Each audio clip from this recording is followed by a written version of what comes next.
Hello, ladies and gentlemen. I'm Jeff Townsend from the Critical Minerals International Alliance. At the beginning of the week, I lost my voice, so I didn't speak yesterday, and then my wife said, be very careful with the drugs you've given, but I didn't listen to her.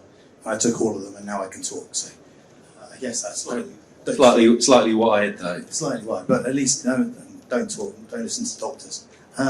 What I'm going to do, though, is spare my voice. I'm going to get each of the panelists to introduce themselves and the companies they're from. We'll quickly go through that, and then we've got a couple of questions. So I'm going to hand straight over to Grant, and then we'll just go down the line. A couple of minutes. Hi everyone, so my name's Grant Donald. I'm the Chief Commercial Officer of Liontown Resources. Probably a name that most people are familiar seeing in Australia now, given the press coverage we've had in the last few weeks. It's been a fairly tumultuous ride from a management perspective, but look, we're very focused on building a lithium project in the goldfields called Kathleen Valley. We'll be producing around 500,000 tonnes of spodumene concentrate per year come mid next year, so we're pretty close to full production. And we just did our project finance, which was supported by the EFA and a syndicate of banks, and also the CEFC. So that was to the tune of $760 million, and we did an equity raising of $375 million on top of that. So we just raised over $1 billion, which takes us all the way through to first production and beyond. And we were very focused on not only developing Kathleen Valley to its full potential, but also developing Liontown to its full potential. Thanks. Patrick Walta, I'm a director of a company called Future Element. Future Element is a full-service tailings management and technology company. The business was formed off the back of really the evolution of what was achieved at the Century Zinc Mine. So there's a team of us that acquired the Century Zinc Mine in 2017 from MMG. It was a closed mine site that was scheduled for rehabilitation. Within 18 months, we completed feasibility studies on the tailings dam, raised about $250 million, restarted the mine exclusively on tailings reprocessing, and a year later it was the 13th largest zinc mine in the world again. So generated something pretty special in that we achieved economic rehabilitation of the mine site, aggressive economic rehabilitation of the mine site, and produced north of 1 million tonnes of concentrate without starting a new mine. So really good outcome for the industry in terms of showing that things can be done differently. The New Century itself was recently acquired by a multinational company called Stillwater, and so we formed Future Element to do it all again under a slightly different model. So. Yeah, hi everyone, I'm Conrad Mulherin. I'm with a company called Alkemy Capital. Alkemy is newly established and put together with the purpose of building out projects across the suite of battery supply chains. We're a UK-based company, so our focus is bridging the gap between where the minerals are in the world and the aspirations in some of the Northern Hemisphere around building supply chain security. We've got a couple projects in the lithium space at the moment. Our most advanced project is a lithium hydroxide refinery at Tees Valley, which is on the east coast of the UK. I'm sure Jeff's very familiar with that part of the world. And we've got a lithium sulfate project in the Pilbara. We're looking to build out a portfolio of projects across the more common battery metals in the processing, refining, midstream space, but that doesn't preclude us from looking at some upstream projects as well. Darryn, Quayle, I look after, greetings from Europe and the UK, by the way. I live in London.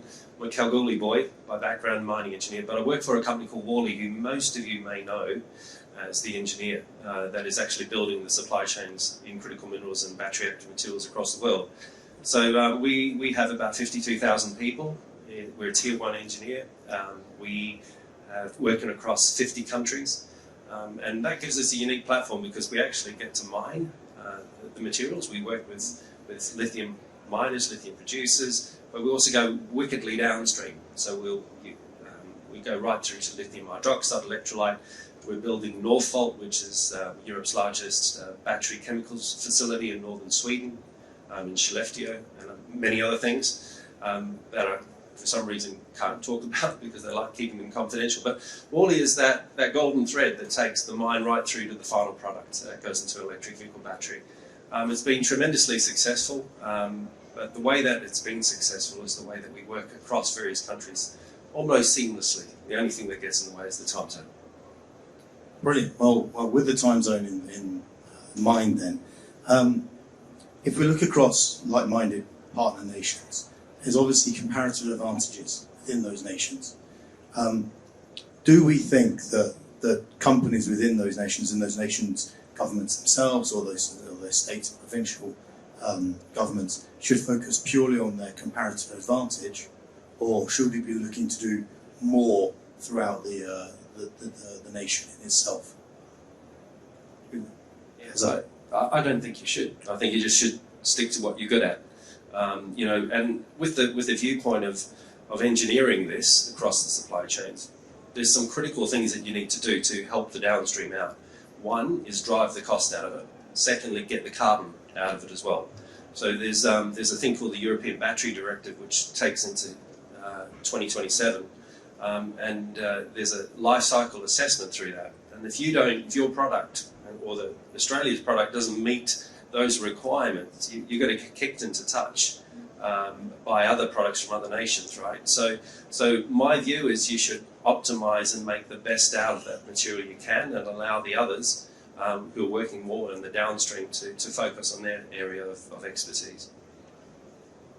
Yeah, I might jump in on that. I mean, it's an interesting question. It's one that gets asked a lot. I think we're in a panel session with a bunch of the state governments, and they're obviously all asking themselves the question of what they should be pursuing in terms of industrial policy.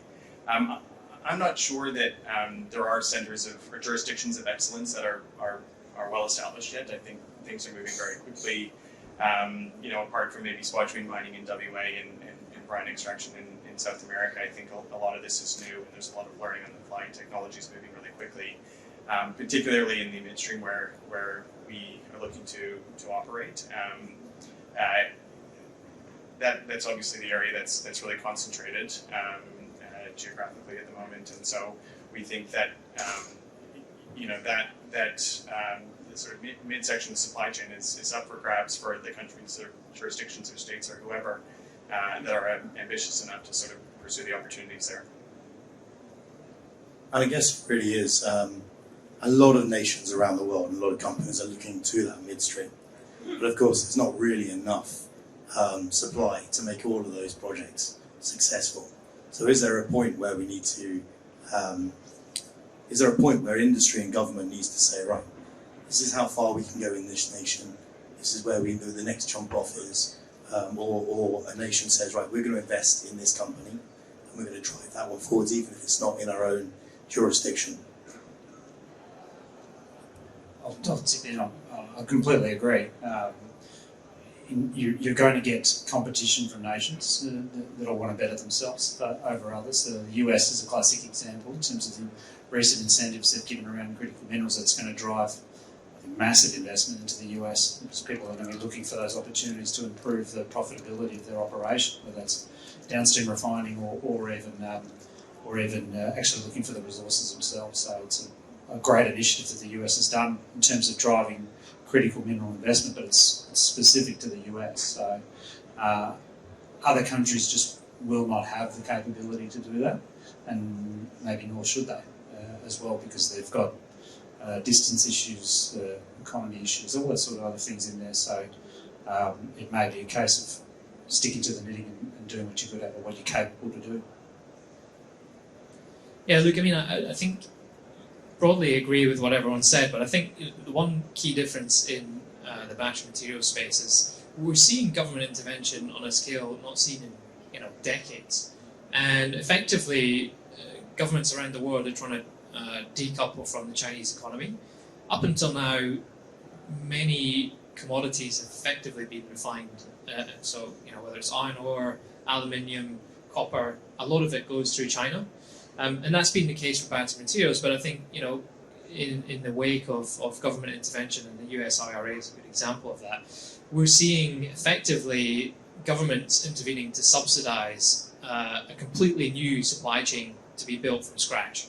And so, to me, coming back to your earlier point, that doesn't mean that any one person or country or company has an advantage. And we've seen competitors of ours who know how to refine in China struggle to get them to operate outside China. And to your other point, really having access to the resource is key to unlocking any refining technology.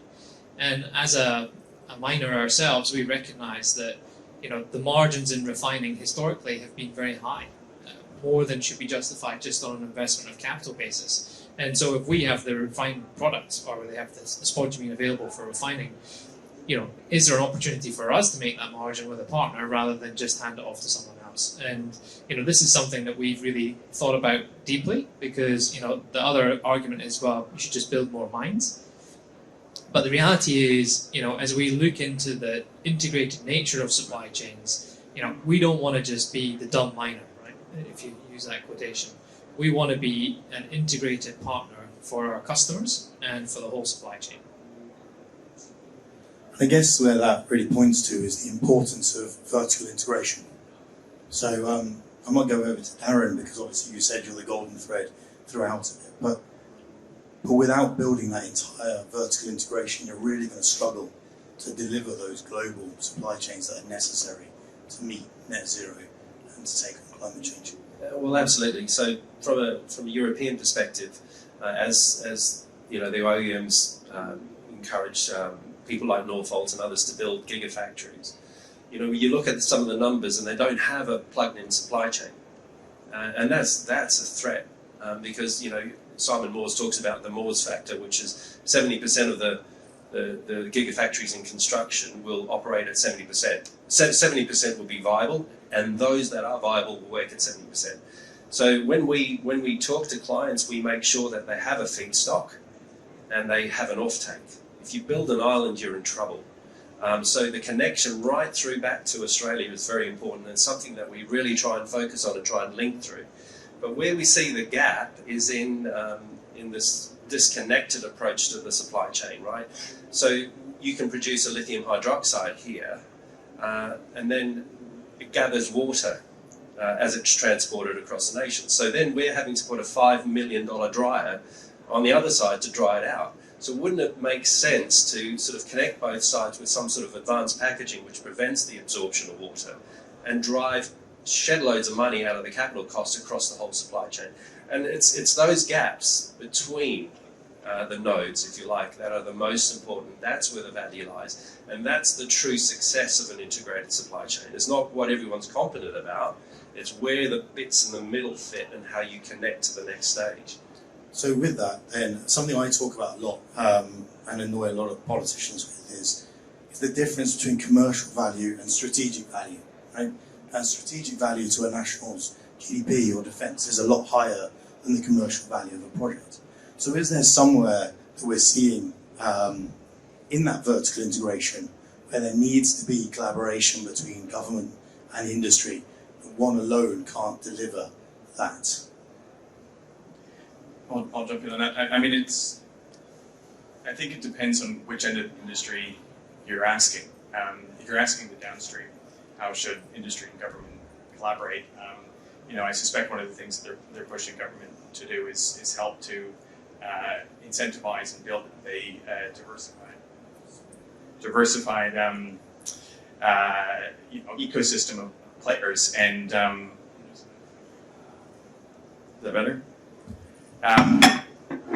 Sorry.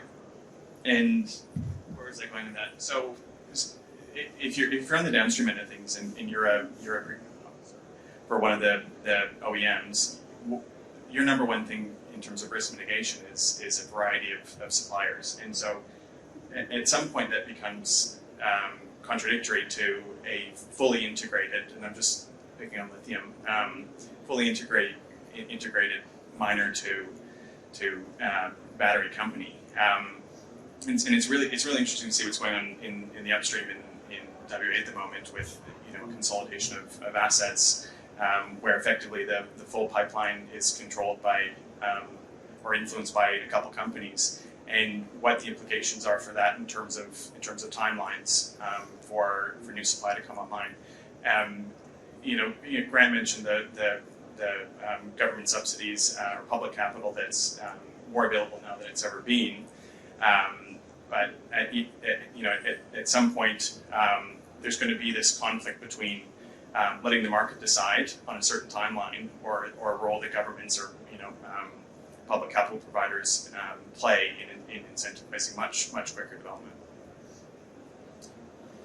I've got an interesting perspective on this, given some of the historical developments that we've had. I think it's absolutely imperative that government and industry collaborate, and not just examples of the IRA in the US that sort of thing provide those incentives to create that. There's a degree of getting out of the way as well. So it's pretty obvious that the ideology of creating net zero is not going to happen if we continue the way we are right now. We're sleepwalking into disaster. Mines are not going to get approved, and things are not going to get developed or funded unless government and industry collaborate much more. And they're so far apart right now, in certain areas, not globally, but they're so far apart in certain areas that you're not even getting anywhere near those production profiles on copper, nickel, lithium. I don't have enough experience in lithium to know those things, but a myriad of critical metals that are just simply not going to get produced at a rate to even get near a net zero production base. It was one of the least pleasurable experiences was dealing with the Queensland government around tailings rehabilitation for New Century. Yet we were delivering an environmental solution that was also stimulating the economy and providing jobs, all those sorts of good things in there. So I think it's really important that collaboration is there, and it's also innovative collaboration. So we can't blanketly expect, as a mining company, you can't blanketly expect governments to just approve what you're doing without proper QA/QC.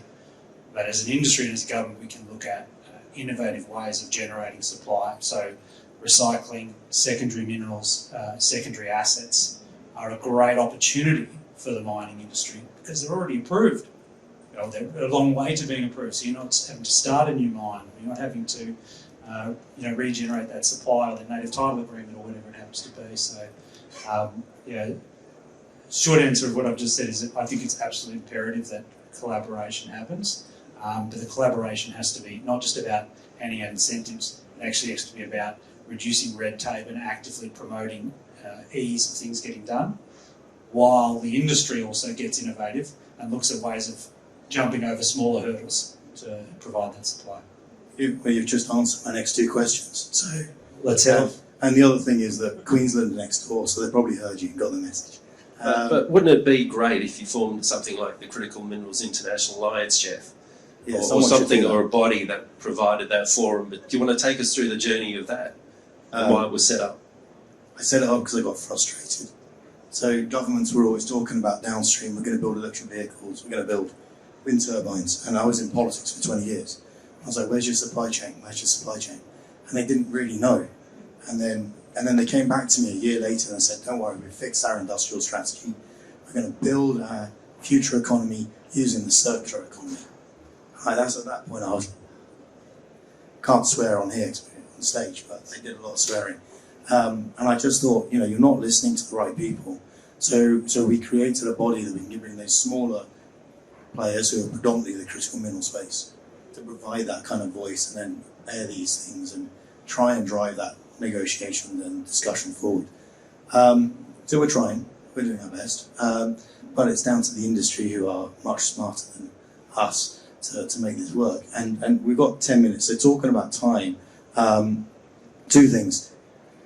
Net zero 2050, or the Paris Accord, keeping temperature rises below 1.5%. Almost impossible if we don't front load, right?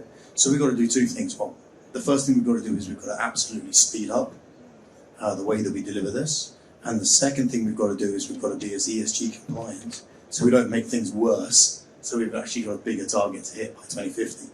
So I guess I had two questions. The first one then is to you is innovative ways of solving this, right? So tailings, circular economy. Do you want to have a quick talk about how that's going to actually help meet some of these targets? Absolutely. Definitely talk for more than 10 minutes on that topic. I think the mining industry is a lot to blame for its own woes. Why does no one like us? I'm genuinely surprised there wasn't 5,000 protesters out the front here today like there used to be in Melbourne, sort of thing. So, that as an industry, we feel we work hard and we're righteous and we do good things. And yet, if you then consider us in the community, we're kind of the pariahs of community. We're not providing that holistic opportunity that everyone agrees with. So that affects your ability to get funding. There's just a smaller pool of global capital for mining because we're doing bad things. Public perception, your ability to get quality people, human resources that come out of universities because no one wants to work for the dirty mining industry. And then obviously that translates to government approvals. People are going to make sure every I is dotted and every T is crossed as a result of that. And a lot of that comes down to fundamentally what the mining industry does. We dig a hole, we process it up, and then we put a big dirty tailings down there and we just leave that scar. And we say, oh, we'll clean it up in 20 years. She'll be right, sort of stuff. And that as a flow sheet is fundamentally flawed. There are mechanisms, and there should be mechanisms explored, where the tailings dam disappears. So you provide a solution that isn't leaving a permanent legacy to remind people of how dirty that mining company was. Now, obviously, I'm self-promoting here. It's exactly what our business does here, but the industry has not spent enough money on evolving that part of the flow sheet. I mean, it's not actually rocket science to create dry stacking, permanent rehabilitated landforms that are best in class, or rehabilitate via subaqueous deposition by putting the tailings back in the pit, creating positive environmental legacies while obviously generating the economic contribution, which is significant. So, Can I just add to that? It gets worse because you will produce a nickel sulfate or a cobalt sulfate or a manganese sulfate, and you throw it over the fence to the next stage to develop. And guess what? You turn that into a metal in the battery active materials process, and you create millions of tons of sodium sulfate, of which there is no known economic way of treating it. You can make washing powder, but the world only needs so much washing powder. So the current form of discharge, and we're building these plants as they're spinning up, the infrastructure does not yet exist. But the current form of disposing of it is straight to seed. So here's an interesting supply chain which is supposed to get you to net zero, which is going to be quite destructive to the environment because no one has been proactive enough to develop the solutions for the waste. And secondly, when we build these cathode and anode active materials facilities around the world, it's like Jaws where the guy says we're going to need a bigger boat. The crystallizers are too small, but no one's built a bigger one for us to use. So we're going to have 60 in a chain in some of these facilities, and then we're working on a facility which is 4 times that. So the equipment that we're using is too small. So how do we encourage research and innovation to build a bigger boat? To do that, because we're the engineer, we're not involved in that area necessarily, but we want to help. But that needs to be this industry focus to get our act together before the wave hits, rather than after. I'm going to come back to that in a second, if I may, but I'm going to come, because we've only got 6 minutes left, so 2 questions, that will be the last one. So what can we do at a local level then with the mining to speed things up? Obviously planning permits, but access to capital, right? And capital is global. So I was with the UK government, and they said, well, the UK government's got the City of London. And I said, well, it's based in the UK, but you don't have it. They can deploy capital anywhere. So is closer collaboration internationally can it also help speed things up at a local level? Look, I mean, I think we're maybe a little bit of an accident of history. To be honest, I think given the activity you're seeing right now in Australia, particularly around some of our earlier stage peers who are trying to find deposits and develop them,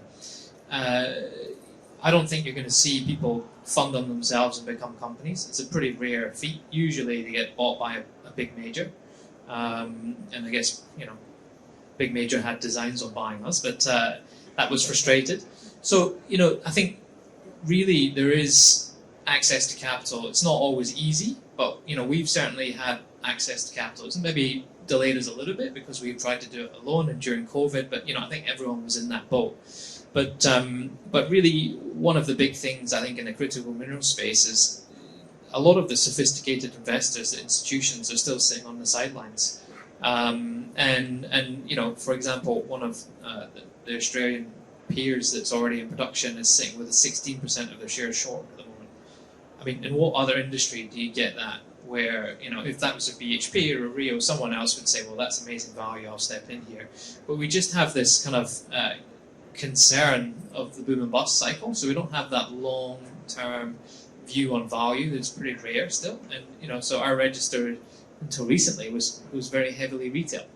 So, the reality is the big money, the big institutions, they're talking about ESG, but we're not actually seeing that sophistication come into registers and actually funding these projects through to completion. Yeah, I mean, just building on that, I think it clearly comes down to risk appetite, and I'm a believer that the market will solve net zero, but it's not going to be on the timeline that we need it to be, and so there is that role for international collaboration in helping to de-risk some of these projects and bring in the right sources of capital. There's clearly a role for public capital to solve for that, whether it's the CMA taking leadership or the MSB taking leadership. One of the panels yesterday, there was a person from the U.S. Department of Energy, and they're now evolving their strategy to take direct equity stakes, and that's exceedingly novel in the world of public capital. And the pipeline of juniors, these single asset, we'll call them penny stocks. They're going to have a really hard time getting themselves financed in the traditional markets, and so there is a role to help sort of balance the risk appetite for traditional non-resource specialist capital providers and projects that need the capital. Cool. So one last question then is, going back to what Darryn was talking about, is do we need to see closer collaboration across multiple parts of the supply chain, so that vertical integration, but also the technology within that, and collaboration almost through the universities or the institutions to deliver that globally, and making that easier and more known. Is that the key? Is that how we're going to meet net zero? It has to happen. In its current form, it's not going to happen. Something needs to change. And when you look at how it can change, it's not governments, it's the role of the investors. It has to be. We work across multiple jurisdictions, and in my previous job, which happened to be working with Jeff, with like bashing your head against a brick wall trying to work on Brazil, and you could work on Chile, then work in Peru or Colombia or wherever, or South Africa. If you work at the higher level, the great big pension funds, the tier ones, and get them to set the minimum standard of which they will invest in, and drive the changes that are needed through proactively, I think that's the only way you're going to get it. Getting the investors educated and in intervention into the mining industry in a greater way, and that's probably makes me satanic in this world, because keep them out, let them know. But they were scared. They were scared over Brimagino. And that led to a whole thing such as the Global Tailing Standard, which we were involved in. I think that's the only way it's going to happen, Jeff, is if investors reward and encourage and be proactive in companies seeing the risks first and then getting the risks nullified well before they actually turn into a capital cost and start producing. Yeah, I agree completely. Nothing incentivises an MD like a bunch of proxy advisors voting against his REM reports. So know from experience. So and you saw that. 20 years ago, safety may not been a factor. I'm thinking about ASX companies. So and then it became an imperative. Funds would positively screen on safety performance, or negatively screen, I should say. And then obviously now it's more of an ESG focus. If there were metrics that were inscribed and religiously followed by institutions and funds around innovation, for example, technology adoption, or funding of juniors, which ultimately provides majors with their pathways forward. I think that would be a huge advantage to any sort of country or globally if we adopted that, because you're forcing that integration of the supply chain ultimately benefits everyone. I think the sad thing is, there's, in a market cycle that you have, there's no differentiation between a good company and a bad company. You're kind of all tarred with commodity price. And so, we've invested, which is unusual for a company, with 60% renewables from day one, right? But there's not that much difference between us and peers when you see what's trading. So we're out of time. Thank you ever so much. It's wonderful being the moderator because I can listen to people much smarter than me. So thank you for educating me, and thank you to everyone here being in here and listening. Thank you.